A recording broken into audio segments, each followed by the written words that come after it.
Welcome back.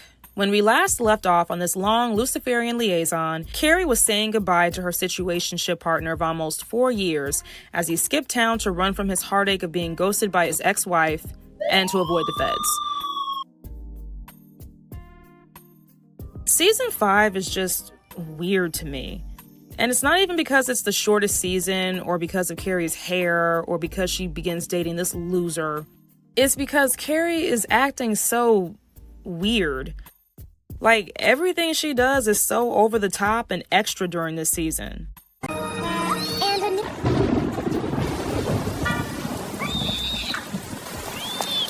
this were a French movie, we'd fall in love and get married. No, I was just pointing out how romantic this would be in a movie. I don't want to marry you. Okay, I do. Ooh. Am I cold? No, you're hot. Very hot. Now please, kiss me. I know the season is short because she, along with Cynthia Nixon, were both pregnant at the time, but it's almost like Carrie developed character amnesia or something. I say that because in this season, Carrie seemingly forgets literally everything Big put her through. From lying about why he got divorced. What happened? Alienation of affection followed by divorce. You dropped this big bomb. You don't even tell me why you broke up. I cheated on her. To withholding that damn Paris move. I may have to move to Paris. How long have you known about this? It's been in the works for a while. To forcing her into an affair. To blocking her new relationships. Nice to meet you. Nice to meet you.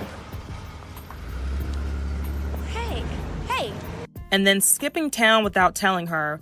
Carrie just wants to ignore literally all of this because she desperately needs to get laid. Guys, I need to have sex. I am mixing business with much needed pleasure. I guess she doesn't want her number to go up this season.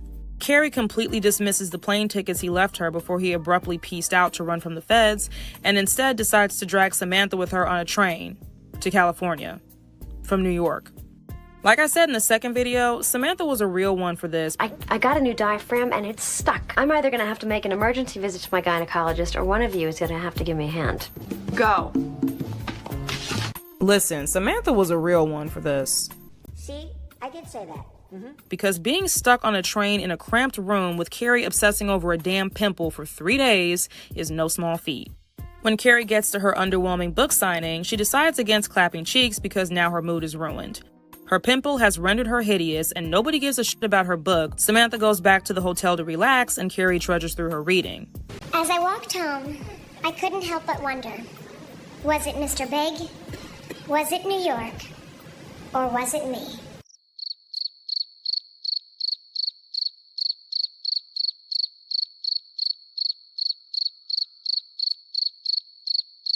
Does anyone have a question?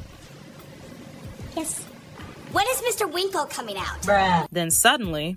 Yes, I see a hand, but I can't see the man. I no longer cared about Mr. Winkle. I had Mr. Big. Oh, shit. Here we go again. So then Carrie, ever the pygmecia, does this to her best friend, the woman who dug a diaphragm out of her love box, went out to visit her at Aiden's AC-less home in the sweltering heat just because she was bored. It's hotter in here than it is outside. Can't we turn on the air conditioning or something? There is no air conditioner. What time's the next train? Can't go. You have to entertain me when Aiden goes to bed in about an hour. You lured me here under false pretenses. Helped with her book cover for free. I'll talk to the publishers. When's the photo shoot? It's next Thursday, but Samantha, I can't afford you. It'll cost you 2 martinis and a lunch. Organized a party for said book for free, only to be constantly mocked by Carrie for her appearance. I'm here! This is Samantha Jones, beekeeper. What are you doing over there? Talk to the man. Let him see your face. There she was, my +1. Hi, I've had a chemical peel. I'm Carrie's publicist. Could you at least separate the two thoughts? Chemical peel, Carrie's publicist? You look like beef carpaccio. Fail down, I think. Wait, no. The hat was gone. This is my party and you're scaring people. I've had a chemical peel, and she's not afraid to say it. I love you, but your face. Bruh. Do you mind if I go home? I thought you'd never ask. Honey, I wouldn't have gone out in public like this for anyone but you. I know, and I have to live with that. and slept in a tiny room on a train with her for 3 days. I'm taking a bubble bath! Get out. Big's here. I need to have sex. I'm taking a bath. I got you a smaller room all to yourself. Why didn't Carrie take the extra room? Oh, and the cherry on top? Can you hurry? I told him to come up about half an hour. So, snap it up faster. With Carrie's libido up to 11, All the way up. Yeah. All the way up. she is finally ready for Big's arrival. I guess it has been a really long time because it's like she forgot how to act normal around him and reverts to this cringy, coquettish way of flirting that just pisses me off. I got you some gum. Wow. Aren't you something? Want some?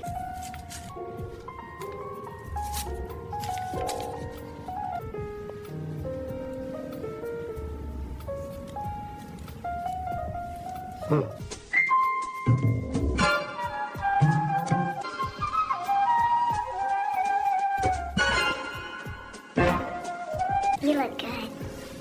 So do you, kid. Then she almost kills Big. My gum. Christ.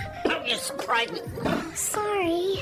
It's gonna be in my digestive tract for 7 years. Let me kiss you and make it all better. How's that? Big essentially forces her to have dinner with him because even when he's being considerate, he's still a controlling ass.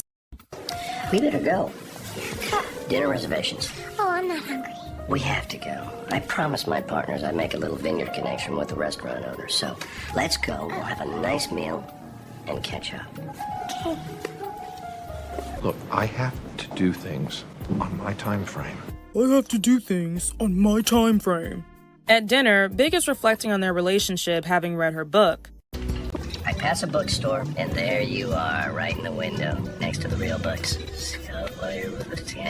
Next to the real books. Oh, sir, you are too kind. Carrie wastes no time in downplaying her accomplishments and how badly he treated her to get Big in bed with her, but her attempts continuously fall flat. I had no idea that I hurt you so much. You've read my columns? Not all at one sitting. Oh, come on. That's fiction. Fiction. I embellished. No, Carrie, some of that stuff really happened. It's all in the past. Now let's forget all that and talk about something else. You know that chapter about my apartment key? Was I really that big of an ass? Back at the hotel room, Big is still remorseful about their relationship. When have I ever been cold? Am I cold? Can we please stop talking? Look, I just don't want you to get hurt again. I won't. What happened in New York was all my fault. I didn't read the signs. It was all me. That is not correct. Now please, kiss me.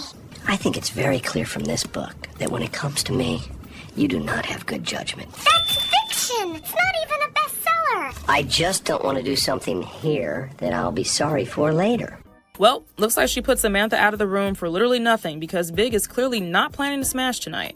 Carrie wakes up in the morning, preparing to head back to New York City with unclapped cheeks, when all of a sudden... Where are you going?